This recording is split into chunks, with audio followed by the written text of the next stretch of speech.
Ngayong araw nga, ipapakita ko sa inyo kung paano ako naghahanda ng aking paninda na siomai tuwing hapon. Bandang alas 4 na ako lumalabas nito ng hapon hanggang alas 10. Dito makikita nyo ngayon napakaraming kanin, umabot yan ng 60. Pagkatapos ng ganyan, ito yung pastel. Mabenta rin yan, tapos siomai naman. 10 piso yan, murang-mura yan. Malasa, masarap, babalik-balikan mo talaga. Hindi siya nakakasawa. Ayun yung pangalan ng store. Rolling Store Yarite. Pero dalawang pwesto lang lagi kong pinupuntahan. Tapos ganito kagwapo yung magkikinda sa'yo. Naku, dapat bumili ka talaga. Sa Conrad Big Show, papunta na ako sa Bristol. Let's go! Ayan siya. Kaya mag-i-intro ako dyan. Tinulungan ako ng kaibigan ko. Hoy! Di camera pala dyan. Sa mga nagugutom, no? Sulit at mura. Nikpa na ang Conrad Big Siomai. Salatan 30 pesos. Pusog ka na. Samahan mo ng soft drinks. 13 pesos. 43 lahat. Ano pa hinihintay nyo?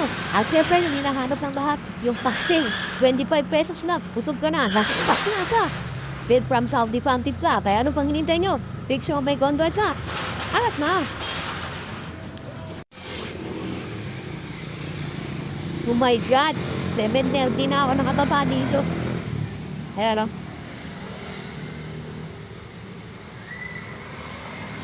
Marami pa rin tao kasi dun sa taas. Sayang nga, hindi ko sila na bigyan ng maraming siomai dahil biglang nawala yung apoy dahil sa lakas ng hangin. Dito na ako sa baba. Taas na nga hangin, parang sa Baguio. Sagad ulit tayo par, alas 10. Medyo okay pa naman, oh. Ano, puno na yung ano ko, oh. Po yung kanin.